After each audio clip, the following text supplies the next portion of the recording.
ओडिशार ऐतिह्य परंपरा संस्कृति स्वाभिमान और ओडिया अस्तित्वर प्रतीक और रसगोला सारा देश में प्रसिद्धि लाभ करिछि। रसगोलार प्रत्येकटी बिंदु ओडिशार इतिहास सहित तथा जगतर नाथ जगन्नाथଙ୍କ 56 भोगरू रसगोला को महालक्ष्मी को प्रदान करिथिबारु महाप्रभु रस श्रेष्ठ रोग भावरे विवेचना करिछंती। पुराण रे मध्य रसगोलार वर्णना रहिछि। सारला महाभारत रामायण और मादला पांचीरे दीर्घ 800 वर्ष तलु रसगोलार श्रेष्ठत्व उल्लेख करा जाइछि। कोटि कोटि ओडियांक मौड़मणि राजाधिराज जगतर नाथ प्रभु श्री जगन्नाथ महाप्रभुंक नीलाद्रि माला महालक्ष्मी को देइथिबा रसगोला संबंध रे दीर्घ 8 वर्ष 14/3/2018 मसीहा ठारू आज जो लड़ई चली ओडिशार ऐतिह्य परंपरा संस्कृति और स्वाभिमान को नहीं ओडिशार रसगोला मिलिला। शह शह लोकों मनोबल वृद्धि पाइला किंतु दुई राज्यर विवाद तुटिलानी। गोटे जिनिस दुईटी राज्य को टैग मिलिबा केते दूर यथार्थ केते प्राचीन आम समस्त अनुभव करिया दरकार किंतु तार अवहेला जेतेबेले 200 वर्षर इतिहास को नहीं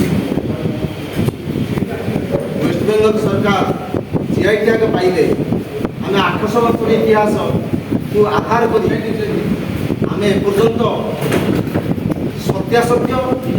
रसगोलार ओरिजिन कौन ताहा आम एपर्यंत जापर रसगोला एमती गोटे जिनस प्रत्येक बिंदु भितर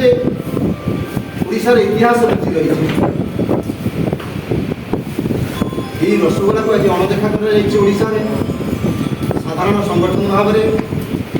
दीर्घ 8 वर्ष है जो केस चलती मद्रास हाईकोर्ट रे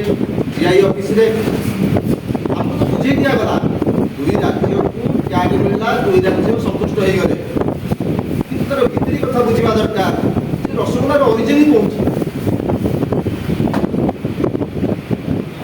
आपको गोटे साधारण संगठन आज 8 वर्ष काल लड़वा भितर सरकार आपको अणदेखा कर हस्तक्षेप करूँ आम आपण जरिया सरकार को बार्ता देवाक चाहूँ सरकार आपको आंतरिकतार सह गोटे धार्मिक उपहार भाव में ग्रहण करूँ और ओरिजिन आम हाईकोर्ट सब्यस्त कर रसगोलार ओरिजिन हूँ ओडिशा आम चाहूँ टैग कैंसल हो सब आम आवश्यकता ना आम चाहूँ आम जिन महात्मा केमी आम राज्य सरकार बुझा दरकार 4.5 कोटी ओडिया बुझा दरकार हृदयंगम करवा दरकार रसगोलाटा कौन साधारण भाव में जितेबले रसगोलाटी को पड़ोशी राज्य उत्तम मान्यतार सह उत्तम मानर सह सम्मान दौर आम साधारण भाव ग्रहण करें जो कि तार इम्पोर्टान्स कौन तार ओरिजिन कौन तार क्वालिटी कौन आम भूली जाइए। प्रत्येक बंधु बांधव हो प्रत्येक ठाकुर प्रसाद भाव में प्रत्येक को उपहार देवा हो रसगोला जमी पड़ोशी राज्य में दि जाऊँगी से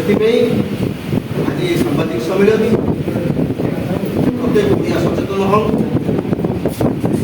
राज्य सरकार ये संवेदनशील खबर जिनिस तीक्ष्ण दृष्टि दिंतु